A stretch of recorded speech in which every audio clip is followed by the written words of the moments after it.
kami akan menjelaskan tentang produk momen data kelompok. Langkah pertama untuk mencari produk momen data kelompok, kita mencari dulu interval variabel X dan variabel Y. Nah, variabel X itu kita anggap sebagai nilai matematika dan variabel Y kita anggap sebagai nilai fisika. Nah, pertama cari dulu interval variabel X.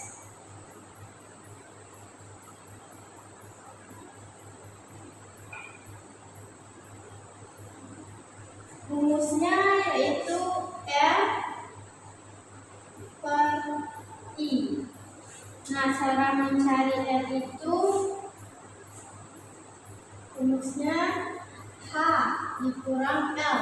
Nah, H ini nilai tertinggi dari interval X tersebut, yaitu matematika. Nah, nilai tertinggi dari data nilai matematika tabelnya halaman 97 yaitu 89. Sedangkan L ini nilai terendahnya.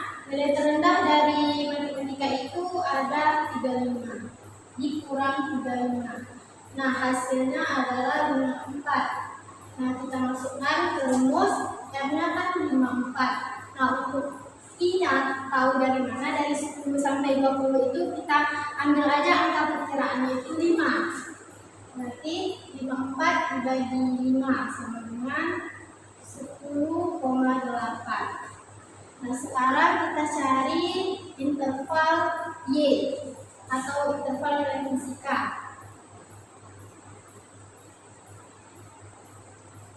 Dengan rumus yang sama yaitu R per I. Nah, R sama dengan H kurang L.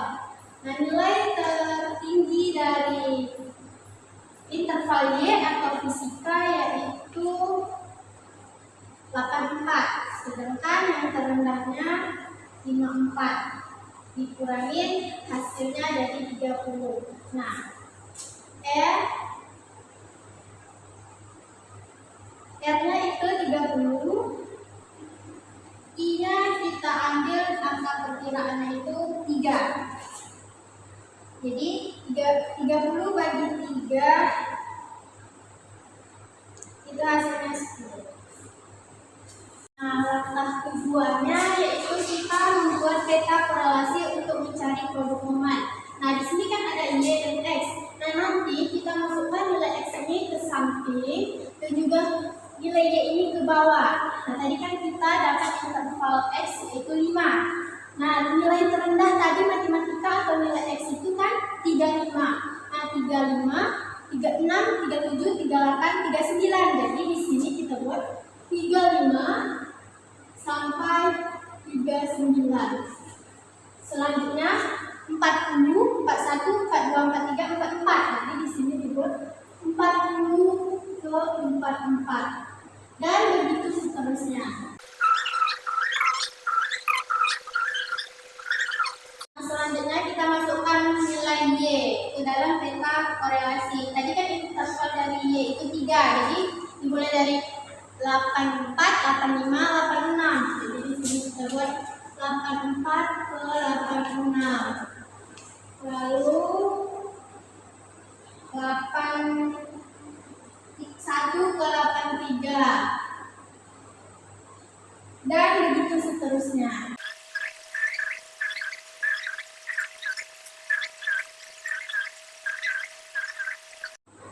Baik, selanjutnya kita akan menghitung nilai X dan Y. Kita lihat di buku halaman 97 itu ada data-datanya. Nilai X ini sebagai nilai matematika dan Y ini sebagai nilai fisika.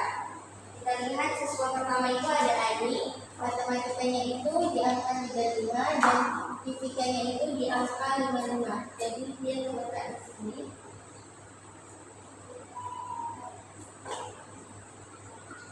Kemudian siswa kedua itu ada anak, nilai matematikanya itu ada 79.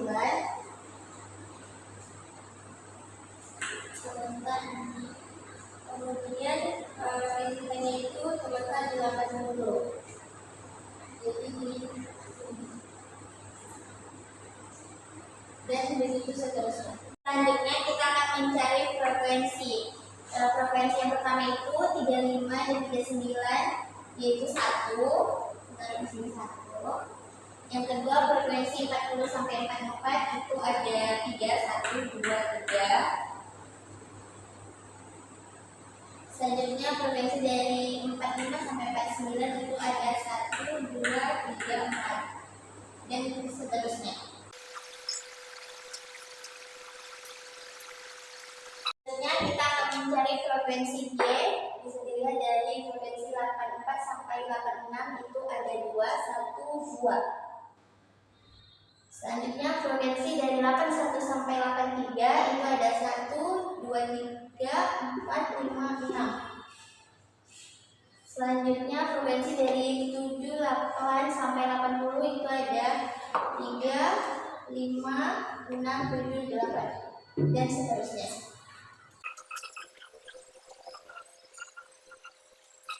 Akan mencari x-aksen dengan cara menghitung frekuensi nilai tengahnya. Kita buat 0, lalu kita menggunakan koordinat kartesius. Kalau ke kanan itu positif, 1, 2, 3, 4, 5. Kalau yang ke kiri itu negatif, min 1, min 2, min 3, min 4, min 5.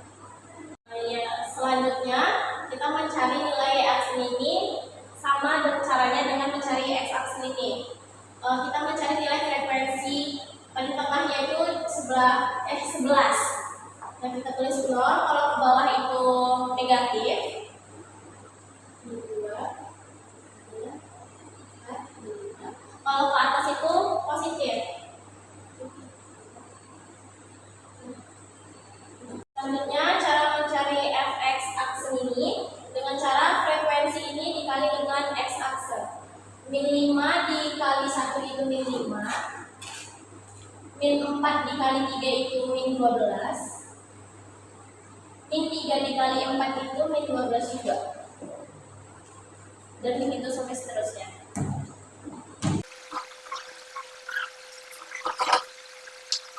Selanjutnya mencari fy aksen ini sama halnya dengan mencari fx aksen ini ya.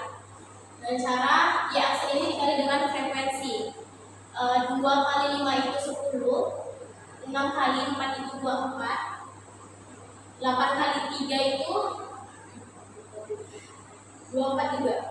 Dan begitu mencari sampai seterusnya.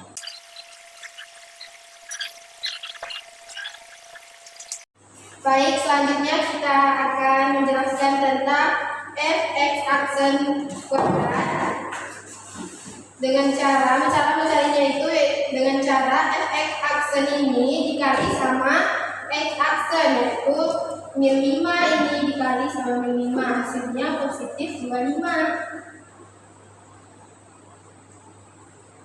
Selanjutnya min 12 ini dikali min 4 sama dengan positif 48. Selanjutnya min 12 ini dikali min 3 sama dengan 36 dan begitu seterusnya.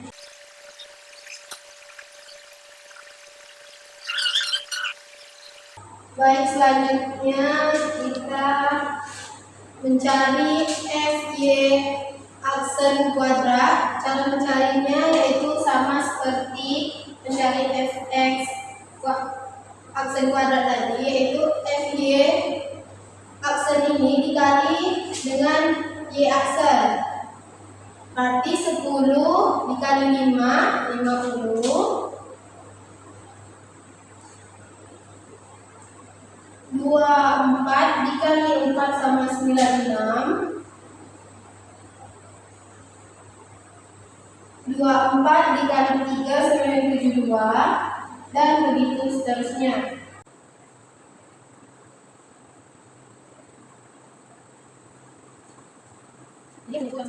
Baik, selanjutnya kita akan mencari tentang x aksen dan y aksen. Sebelum kita mencari ini, kita harus mencari selnya dulu. Cara mencari selnya yaitu cari nilai frekuensinya, terus kita ganti sama X aksen dan Y aksennya. Caranya itu, yang pertama itu nilai frekuensinya yaitu 1, terus X aksennya itu -5, berarti 1 dikali -5, terus kita kalikan sama Y aksennya yaitu -5, jadi hasilnya 25. Dan begitu seterusnya.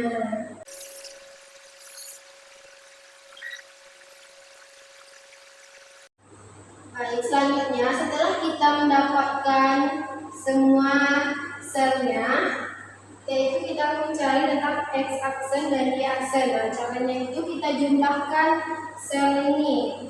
Nah, yang pertama itu contohnya ini 25, berarti 25 turun 25. Kalau yang kedua 12 ditambah 16 ditambah 20 sama dengan 48. Begitu seterusnya. Baik, berarti jumlahnya semuanya yaitu 368.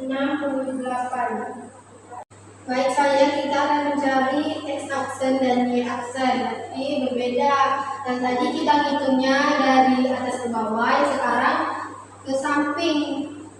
Nah, kita hitung selnya dari yang ke samping gitu. Yang 20 ini sampai 25, hasilnya 45. Dan selanjutnya 4 ditambah 8 ditambah 12 ditambah 32 ditambah 20 sama dengan 76, dan begitu seterusnya. Jadi total semuanya dari X aksen dan Y aksen ini 368 juga. Maka selanjutnya untuk interpretasi data yaitu membandingkan nilai R hitung dengan R tabel. Jadi langkah pertama itu kita mencari R hitung terlebih dahulu, yaitu rumusnya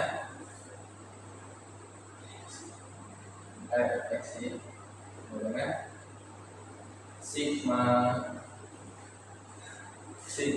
X aksen Y aksen per N dikurang J X aksen Y X aksen, lalu dibagi standar deviasi atau SD X aksen dan SD Y aksen.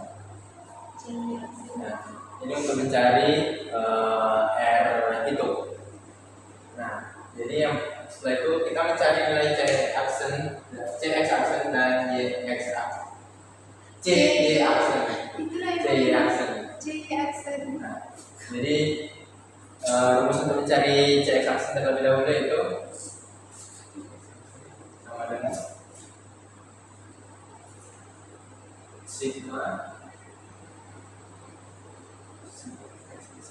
sigma F X aksen dibagi N. Itu kita bisa langsung cek sigma F X aksen di sini. Sigma F X aksen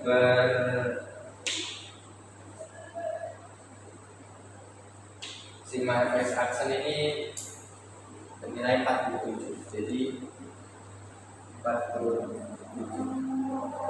N-nya 80. N-nya 80 sama dengan ini 0,587.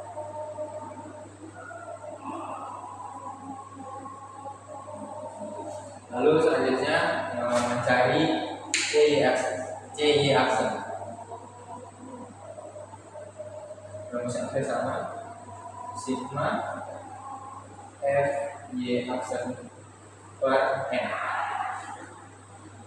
Langsung kita cek F Y aksen di sini sigmanya adalah 14 per 80 sama dengan 0,175.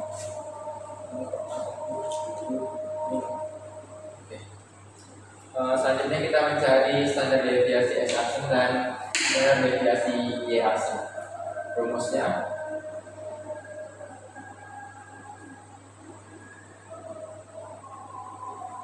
sigma Fx aksen kuadrat kuadrat ini akar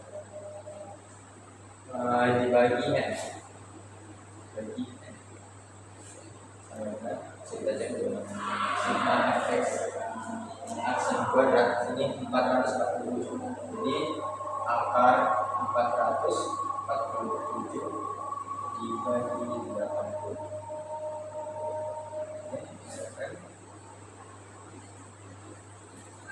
akar 5,52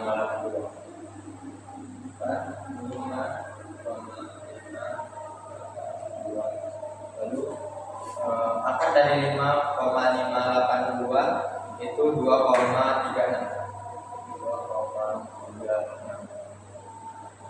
oke lanjut ke standar deviasi I aksen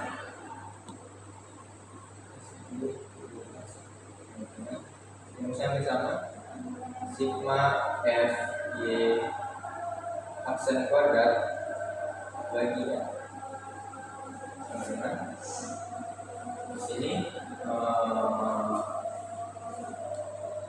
sigma f y aksen kuadrat itu 492 dibagi n nya 80. Setelah kita dapatkan nilai f itu kita mencari nilai R tabel. Untuk mencari R tabel kita menggunakan rumus R tabel itu menggunakan pertama kita tentukan dulu DF atau deviasi freedom atau kebebasan deviasinya. DF sama dengan N kurang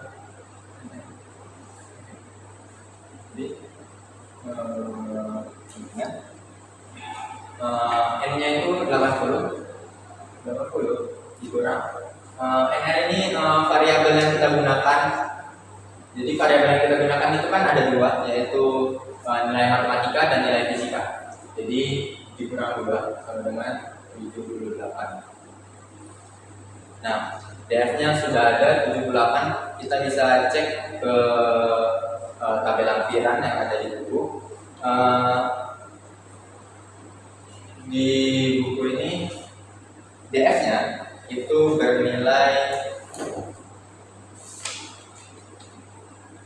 78 DF-nya. Yang mendekati dengan 78 itu ada 80. Jadi yang kita ambil adalah 80, DF 80. Nilai DF 80 karena kita di bidang sosial, kita mengambil 5%. Yaitu kita mengambil 5%. Jadi taraf signifikansinya itu 0,217. Ini 0,217. Nah, tadi untuk mencari interpretasi data tadi membandingkan R hitung dengan R tabel. Ini R hitung, ini R tabel. Jadi kita dengan membandingkan R hitung dan R tabel di sini. 0,767 dengan 0,217 ini lebih besar dibanding dengan 0,767 lebih besar dibanding dengan 0,217. Jadi lebih besar dari. Jadi kesimpulannya bahwa